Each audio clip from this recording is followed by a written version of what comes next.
Hello, hello, hello. So today we're gonna be going over the top 5 must-have coal ships after the price change to get in 2025, and SAT Score is here to help me. So let's get started. So the first ship on this list is going to be the glorious Soviet bias itself, the Moskva. The Moskva you can get for coal for roughly about 260,000 coal. You can get it here in the armory here. You can use a coupon to get it 25% off if you're so wishing. So what makes the Moskva so great? So this ship is, as you can see, bow win. Very hard to hit if it's sitting bow win at distance.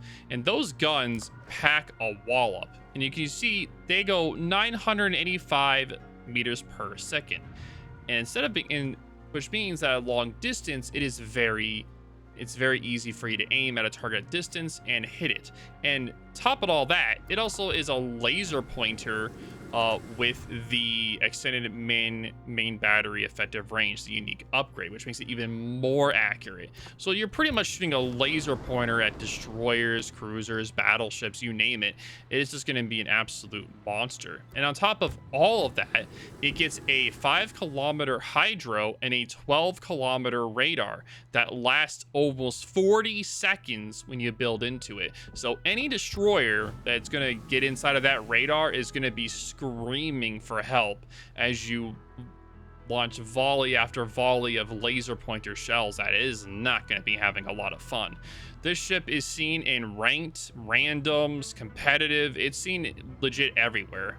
It is a Soviet biased powerhouse ever since it first came into the game, and still is to this day. You see it in COTS, you see it in pretty much every competitive mode. The only way you don't is if it's banned. And that's the only way you don't see it, just because of that extremely strong utility of the radar, extremely accurate guns, and its takiness when it's sitting bow in, because you can see it has a 50 millimeter icebreaker bow at the bottom. So at close distance, if a battleship shoots there, it's not going to be doing anything, but it does hit the top though, it will do damage. The deck armor is also 50 millimeters as well, so it is resistant to HE farm from destroyers and cruisers. If they do hit the superstructure, it will do damage, but everything else on the ship is really strong. Now, if you show broadside, though, now that's a different story. If you show broadside, that's the main caveat of this ship, is if you show broadside on this thing, you will be in a world of hurt. So you sit bow in, or you kite off the map angled, or you die. HP is really good on this ship as well, 68,000. Anti-air is pretty decent as well. And if CV tries to attack you, it's not going to be having a fun time.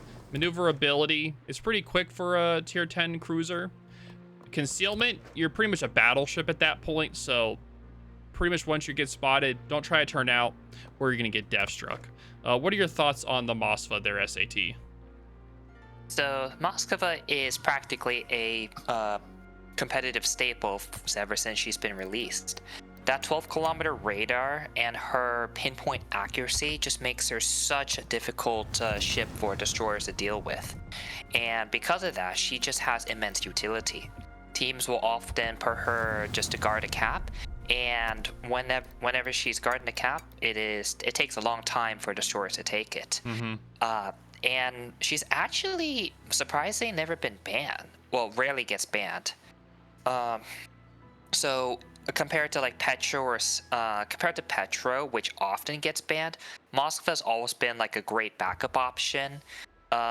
She's not as durable as the Petro, but she can still like get herself into a tight position and just kind of sit there and tank shots while her radar covers the cap.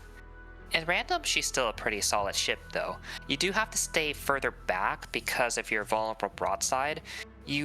Poor maneuverability, especially your turning, means if an enemy gets a broadside shot before you notice, you're going to eat a lot of damage. You just simply can't maneuver out of the way. Because of this, players generally fall into two camps. Either you stay at very long range and utilize your superior shell ballistics to to farm at range, or you can just go bow in an island and just sit there and fire your front guns. So the front guns is more just going bow in is generally the more team play option because you're closer. You can use radar to deny movement for enemy destroyers. but at the same time, you can't really safely use your back gun. If you're in the back kiting away, you can use your back gun as long as you're careful with where you show your broadside to. But at the same time, it's gonna take a lot longer for you to push in, because one of Moskva's greatest issues is actually her concealment. It's on a battleship level kind of bad, and it's actually worse than most battleships. So that means if you decide to stay far back, it's gonna take a while for you to go from the kiting to a aggressive position. Yep. And you have to also time it pretty carefully, because if you get spotted, and most battleships know that you're a vulnerable target, so they will take that split second to try and shoot you for easy citadels. So she is predictable, but at the same time, she's difficult to work around just because of her very strong strengths. Her playstyle is notably different from other cruisers, but if you are interested at all in any sort of competitive gameplay, I would definitely look into getting Moskva. Yep, so moving on from the Moskva, we're moving on and talking about the favorite tier 10 brawling cruiser, the Napoli. This thing has been referenced as the Italian Petro, just for how tanky this thing is. If you look at this armor here, 25mm bow at the top, 60 at the bottom, 40mm decks, and 220 side plating there. Even though the Citadel is slightly above water, this thing has really weird space. It has like a turtle back, as you can see, and it just consumes all AP, and it makes it really hard to Citadel this thing. This makes it very difficult. So you can get this ship in the armory in the coal section of the ships. You can get it for a total of 260,000 coal. You can use a discount just like you can with the Moskva. So what to make this ship so strong is a few things. It's concealment when you build into it. Let me just show you real quick. All right, I don't have a commander that has it built in. All right. I guess I don't have any commander with the right build. There we go, 10.3. I got it. Yeah, 10.3. Okay. So it has a 10.3 kilometer concealment all the way when you build all the way. And you build into secondaries. And these secondaries have a range of 11 kilometers. So you can essentially be a very stealthy secondary cruiser. And these SAP secondaries pack a punch. Any destroyer that's within like 7 or 8 kilometers of this thing will be praying as these secondaries rain hell upon them. Because the secondaries, since they're SAP rounds, they are just such a pain to deal with. You try to angle your wiggle or anything, you're just taking a lot of damage. Because if you see, they do 2,000 base, like maximum damage. Not base, just maximum. And the bigger secondaries do 3850. And it's just, and look at that pen, 26mm on the smaller ones and 42 on the bigger ones. And they're fast shells as well. 950mm per second on the bigger shells and 860 on the smaller. So they'll be raining down a hell upon anyone that's near them. And that's not even what makes the thing even better. What makes it even stronger is the fact that it has an exhaust smoke that it can use to farm the secondaries while in the smoke. And then while it can do that, it can use a fighter to spot while it's in the smoke. So it can use the smoke to be able to, as you're pushing in, if you need to go dark, you can pop that smoke and start turning out and using that fighter to spot cruisers, battleships as you're hiding away. And you can use your torpedoes that are 13.5 kilometer torpedoes, by the way, to leave a little like FU present at their doorstep as you're kiting away. And it just overall is extremely tanky. Now, the guns aren't the best. HE DPM is pretty low, and the AP is going to be really good if you're able to get citadels. And the shells do have nice pen for the AP. But other than that, it's just a very strong brawling cruiser. A lot of people find it to be the most fun tier 10 cruiser in the game, just from the fact you can do tons of brawling. It's good in every game mode, ranked randoms, co-op, any game mode it's in. It just does really well and it's a lot of fun to play. What are your thoughts on this ship, SAT? I definitely agree with you. Napoli is a very fun ship to play. Unlike almost any other cruiser, Napoli is one of the rare ships that can actually be aggressive with her gameplay, and she's designed around getting into your opponent's face. So with those secondaries, in addition to your main guns, your secondaries can also deal quite a bit of damage on their own. Mm-hmm. The main guns themselves are not that accurate, but they definitely are good enough to threaten if the enemy decides to, say, show broadside. The reason why Napoli is so tanky is because of her side armor. So, unusual for a cruiser, she gets 60 millimeters of side plating, which is actually kind of ridiculous. Most battleships don't even get. Most battleships struggle to even reach 50, and then Napoli just casually just walks around with 60 millimeter of armor. What that means is, at closer ranges, HE simply doesn't do anything. Like even Goliath with her 59 millimeter of HE pen will literally just shatter on the broadside. You can still light fires, but Napoli has normal fire duration, so you weren't gonna burn Napoli down anytime soon. You can also, of course, bounce battleship AP. So because of that, Napoli is really hard to kill once she gets into close range. And even if you do start focusing her down and she starts losing HP, you can just pop that smoke and turn away in literally full plain view. And what's worse than a pushing Napoli? Trying to push yourself into a kiting Napoli. Cause remember those secondaries? Yeah, it's gonna hurt trying to push into a Napoli. And it's worse for you most of the time because you don't get a smoke to simply turn and run away. Because of that, Napoli has been a staple of competitive whenever she's allowed. She's just so powerful that she actually gets banned quite often. But in a few seasons you do get to use her, Napoli is almost always taken, if not at least a viable option. Mm-hmm. And her power does transcend outside of competitive. And randoms, as I said, you can still take Napoli and play aggressively and be very successful. It's a bit harder with the CVs and then torpedo destroyers running around. But if you play your cards right and time your pushes just right, then yeah, Napoli can do a lot of work. She's not the damage kind of farming cruiser, she's the playmaking kind. And I think that's why people just think she's just so much fun to play. Yep, I totally agree with you there, SAT. So moving on from the Napoli, we're moving on to the Marceau, the tier 10 French destroyer. You can get it in the armory in the ship section for, it should be 260,000 coal. Let me just double check real quick. Yep, 260k. Yep, for 260k. You can use the coupon on it as well, like the others. This ship, you can think of it as like a sister ship to the Kleber, right? So Kleber is meant to be a mid to long range HE throwing machine, farming battleships and cruisers alike.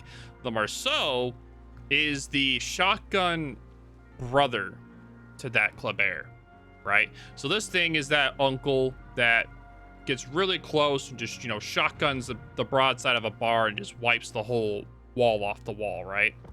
These guns, you get 8 Colbert guns. So you get 4 turrets with a 3.1 second reload built into it. These shells are really strong at close range, but get outside of like 8, 9, 10 kilometers, it starts getting really hard to hit ships. So this thing is specialized in hunting destroyers. The top speed of the ship is 46.2 knots. Very tight turning radius is 740. Concealment is 7 kilometers. You may think that's pretty big, which it is, but the thing is that this thing can go about 50 something knots. So when you have that speed boost active, you're going like 50, like 54, 55. Yeah, 55-ish knots. So if you're pushing bowing at a destroyer, because you're going to be building for hunting destroyers in this ship, if you push bow into it, and if the enemy destroyer spots you while it's bow in, it's not going to be able to turn out in time before you spot it. And that's the scary thing. if you catch a destroyer at the wrong time for it, it is done. There is almost no way it's going to come out alive, because those guns do massive damage, like 3, 4, 5k salvos per round. It just smashes any destroyer, and it does massive damage to light cruisers, heavy cruisers with the HE, as well as battleship farming as well, if you want to do that as well. The torpedoes, it does get torpedoes that have a 9-kilometer range with a long reload, so you can use those. Like if you're cutting away from something, you can use that, or in a kind of like a yellow rush if you want to do that. But other than that, it does have okay-ish amount of depth charges, anti-air. I'll show you guys the consumables. It does get a 20% engine boost, like the Kleber does, and it does come with DFAA. So if you're able to time the DFA properly, you can knock out pretty much a full squad of CV planes. If you do it like the exact time it enters your flak as you're cutting away from the planes, if you time it right, you can knock out a whole squad if you do it properly. But it takes a lot of like timing to do that properly. But what are your thoughts on this ship, SAT? If you like the Kleber, you will definitely like the Marceau. It's basic, so you can think of Kleber as more of the long-range gunboat, whereas Marceau is more of the closer-range DPM gunboat. Yep. The way they look similar on paper, but they're pretty different in practice. Because the Marceau, like the shells are a lot floatier, so naturally you have to get closer. But at the same time, your DPM is almost the same as if Kleber had permanent reload booster. So because of that, like Marceau can easily just burn down larger ships that can't maneuver as well, like for example battleships. Mm-hmm. And of course, if you build in the full concealment, with 7.0 concealment and that 15.5 knot speed boost, like sure, the Shimakaze still technically has a 1.5 kilometer concealment difference, but if you use islands and sheer speed correctly, you can actually bump Shimakaze before he has a chance to escape. What I like to do sometimes, and Bo as well, is just have RPF put it on your Marceau and just charge at it. If it's like a torp destroyer like the Shimakaze or Gearing, well, they're usually not fast enough to get out of the way before you spot them with your face. And then you can just blast them to bits with your guns before while the team's trying to shoot at you. Of course, you have 55 knot top speed, and you have French saturation. So chances are, even if there's multiple enemies shooting at you, you should be able to heavily damage, if not outright kill the enemy destroyer. That's how scary Marceau is. But at the same time, Marceau is much harder to play because you're relying on that sheer speed and mechanical skills to keep you safe. So I find that she's a very fun destroyer, but definitely requires some thought into how you want to play her to make her successful. Because she's not easy to play, but she's definitely very rewarding when you do it correctly. Yep, 100%. I agree with you on that one. Very good explanation, SAT score.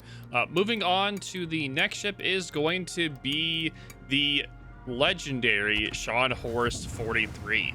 Now, first, the Scharnhorst, it was kind of getting out of meta, right? Mid to long range battleship. Some people wanted it to be able to brawl better. And guess what Wargaming came out with? They came out with the Scharnhorst 43, right? This bad boy pretty much takes the brawling aspect of Scharnhorst to the extreme. So you get an engine boost for 15%, right? So the ship goes 30 knots base, and then with the flag goes to 31.5. You get that engine boost about 35 knots, right? That's pretty fast for a tier 7 battleship.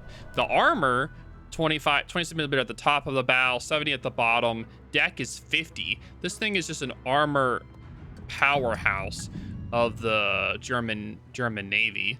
The guns themselves, they're more inaccurate than compared to the Scharnhorst itself, but it makes up for that with the secondaries being faster reloading. So the secondaries put out way more DPM compared to the regular Scharnhorst. Now, this ship you can get in the armory in the ship section. Let me check the price real quick for the battleship real quick. So tier 7. Should be 75k coal. Yep, it's 75k coal, so you can use the coupon as well on this if you'd like, but I'd recommend you saving that for a higher tier ship since these coupons only come like every 3 or 4 months. 6 months. Oh, every 6 months. Okay, yeah. Don't use the coupon on this then. Use it on the more expensive ones. But this ship is just purely meant to be a brawler. Also, the torpedoes have an insanely fast reload of 45 seconds. So you can go in, brawl. By the time you kill one person with your torpedoes and you're going after the other person, your torpedoes will be reloaded and you're able to use them again. And you get 3 torpedoes per side. Just packs an absolute wallop on anything that you're fighting. It is just a brawling, gunning machine. It's super fun in ranked, fun in randoms, good in operations. Just overall, just a very fun first timer coal ship. I find it just tons of fun, great crew trainer. Overall, just a blast to play, and a good price as well. What are your thoughts on the Scharnhorst 43 SAT? You and I are thinking of the exact same thing. Scharn is just such a fun ship to play, and since I've played the regular Scharn, it definitely feels much more fun to play because you are just zipping around with such a big ship. You are more reliant on your secondary battery, but that's fine. German ships are known for their secondaries, and the Scharn 43 just going further into secondaries just makes it more fun, in my opinion. So she's just a menace to deal with in ranked, just because she has high speed, she has torps for close range fights, she has secondaries, and that's and she's pretty durable. So she can literally just run up to people. If it's a cruiser, she can just kill them via overmatch or just normally. And if it's a battleship, even if it's a tanky battleship like the Sinop, then Scharn just simply runs up to it and torps it. Nothing he can do about it. Yep, and best of all, you can put German secondary captains on her because you're probably building for Kurfürst or the Schlieffen already. So what ends up happening is you have a pretty fun secondary focused package that's also relatively cheap to play. Like if you want a good tier 7 ship that's easy to play, you just play Scharnhorst 43. Everyone knows it, and that's why ranked is filled with Scharnhorst 43s. Oh yeah, they're absolutely everywhere. Of course, she's still solid in randoms, but in randoms you do have a chance of being up tiered, and well, getting up tiered is not as fun. But even then, Scharn can put in work if you know what you're doing. It's just that speed advantage over the normal Scharn, I feel like alone makes it more fun to play. So even though on paper they're both the same in terms of balances, I just recommend getting the 43 because she just feels more fun to play. Yep, 100% agree with you there. I was trying to add that these secondaries, when you build into them, also get 38mm of overmatch for the HE for all the secondaries. Sorry, the smaller ones are 26, but the bigger ones go to 38, which allows this ship to just absolutely melt any cruiser or battleship at tier 7 with that overmatch at the HE. It just puts in an absolute wallop of a time. If you do build into IFHE, all of it goes to over 32. If you don't, then it stays at 26. So having over 32mm of overmatch at tier 7 for all the secondaries is absolutely just melts everything. But you can build for it or not and build more for HE. So I switch between the builds for the Scharnhorst 43. I have a build with the IFHE where I get the extra 32mm of overpin, and I have a build also that has it where it's just more of a fire burning, just to burn things down. But overall, very strong ship overall, just absolute menace at tier 7. So moving on from the Scharnhorst 43, it's now time to talk about our honorable mentions. So the first honorable mention is going to be the Jager. Now, I would have put this ship in the list for like in my top 5 coal ships, but I did not, and that's because of how much more expensive it is compared to their tier 9s. So let's take a look real quick. So at the tier 9s, you see that a regular one is 180,000. And the Jaeger is at 215,000. So it costs an extra 35,000 coal to get than the other tier 9s. And of course, we forget the black industry ever exist. You don't see those. But the Jaeger costs 215,000 coal while the others cost 180,000. So because of that really high price, we put it in the honorable mentions just because of its price. The ship itself is an absolute torpedo monster, especially with Swirsky. It has a 5.4 kilometer concealment, 38.9 top speed.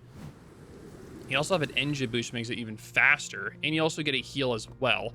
And this thing has 12 torpedoes with a 65-second reload. And these things, even though they hit like wet toilet paper, these are missile wet toilet paper going 95 knots.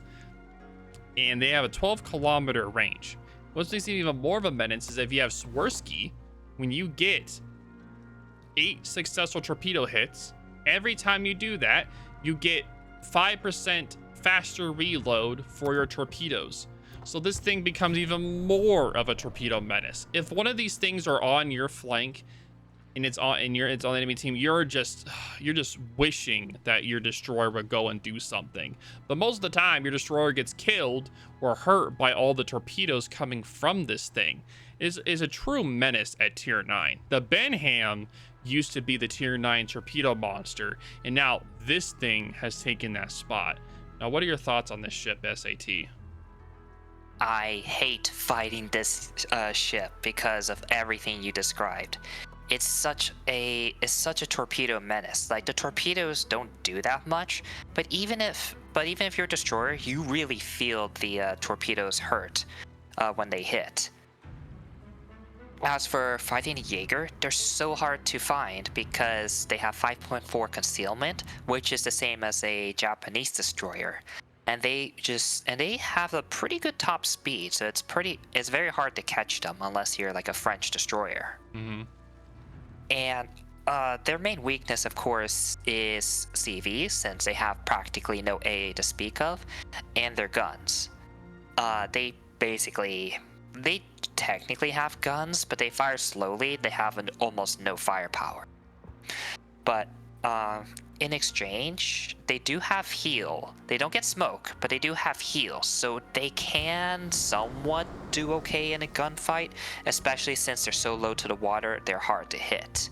But of course, their guns are mainly for self-defense. The reason you take the Jaeger is because it's such an annoying torpedo boat to fight. You have that great concealment, so nothing can really outspot you. If destroyers do try to hunt you down, you can just spam out torpedoes, and they have to dodge everything. If they have Hydro, then yeah, sure, they'll be okay. But most destroyers don't have Hydro, so they make one misplay, they take a torp, and then suddenly you actually can win the gunfight. If you're not a destroyer and you happen to be a cruiser or battleship, well, it's the endless torpedo buffet. Even with Hydro, these torpedoes go super fast, so it's kind of hard to dodge it. With battleships, if you get hit by those torpedoes, you either have to accept and take the flood damage, or if you DCP, you are probably setting yourself up for another flood in the future. So it's like, how do you get out of this predicament? Because of that, and Jaeger's also relatively easy to play too. Like, she is often recommended because she's an easy torpedo boat to play. If you play Shimakaze or the EU torpedo destroyers, then Jaeger is a pretty easy transition. Mm-hmm. And that's probably why Wargaming decided to up the cost, because they know how popular Jaeger is. So she sits at 215k coal. Technically cheaper than before, but notably more expensive than the 180k coal that all the other tier 9s sit at. So that's literally the only reason why she's a honorable mention.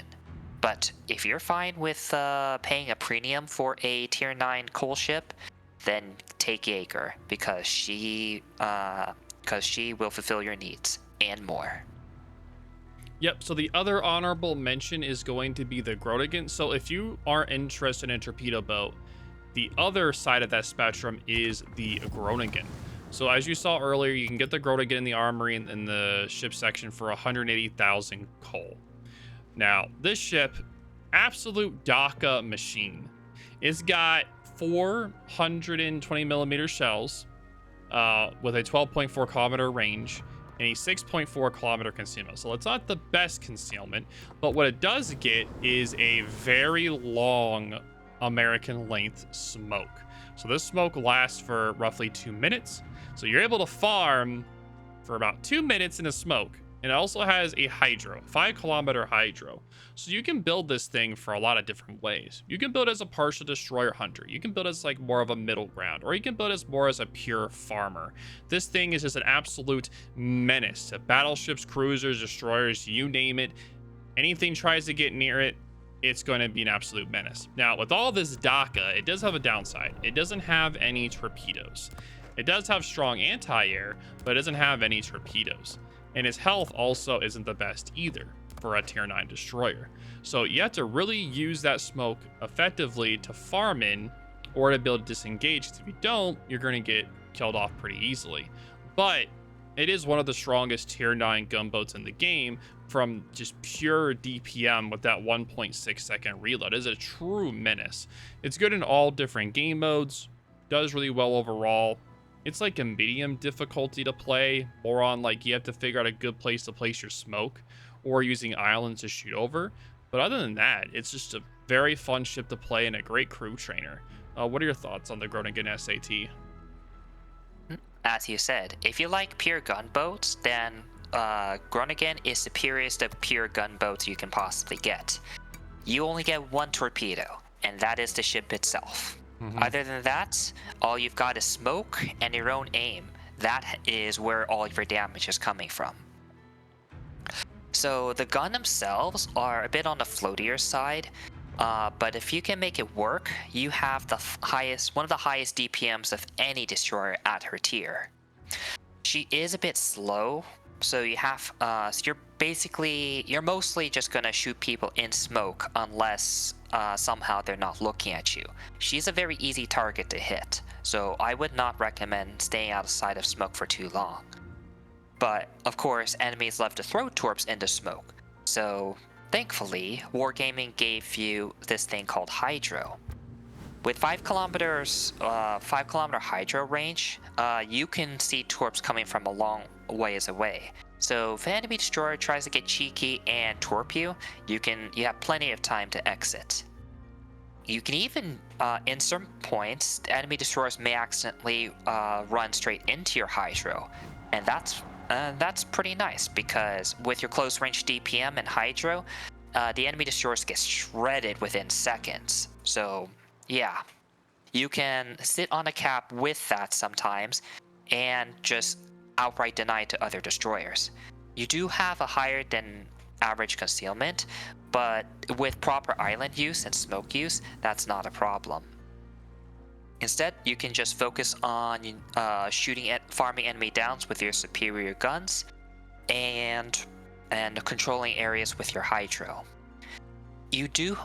Enemies do know you don't have torpedoes, so you want to have some support just in case the enemy has this bright idea of just YOLO charging you.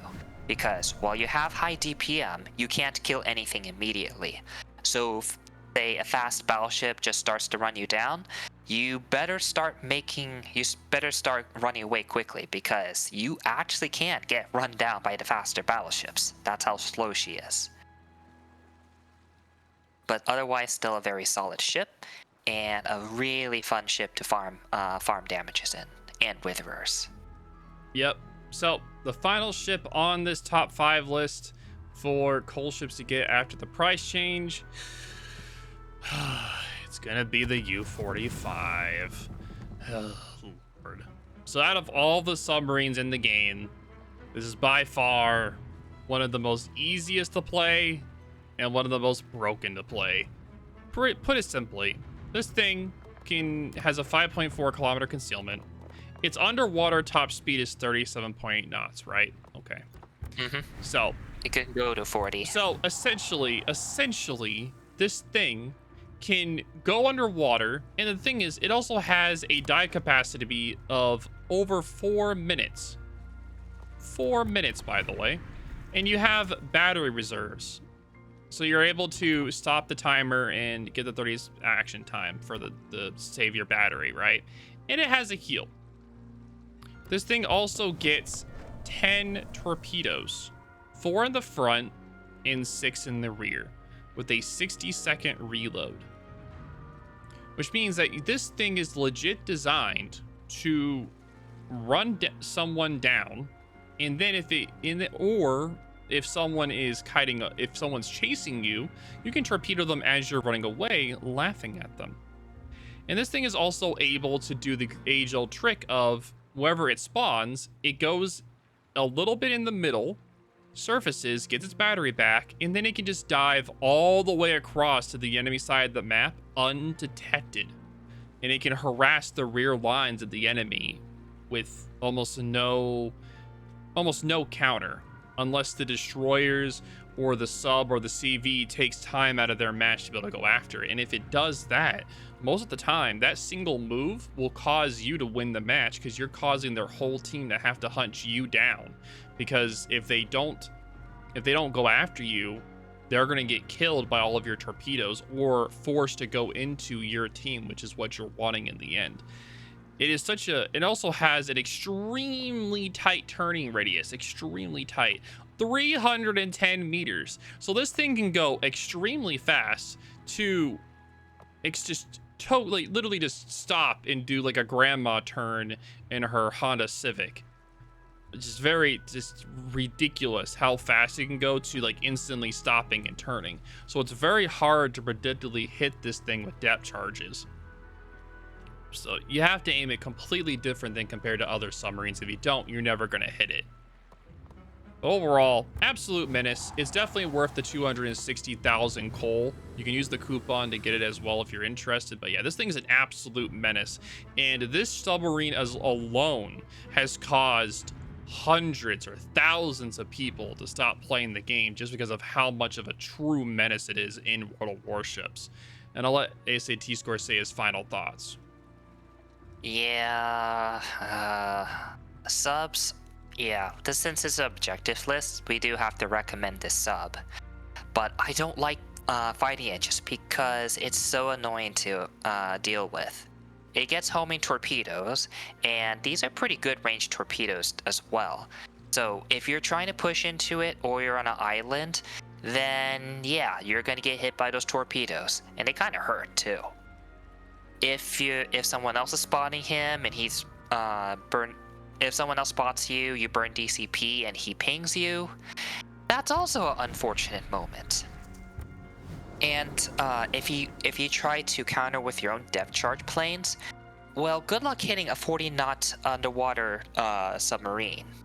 If assuming you can even hit them, because sometimes the sub pings are not good representatives of where the sub actually is. Mm-hmm.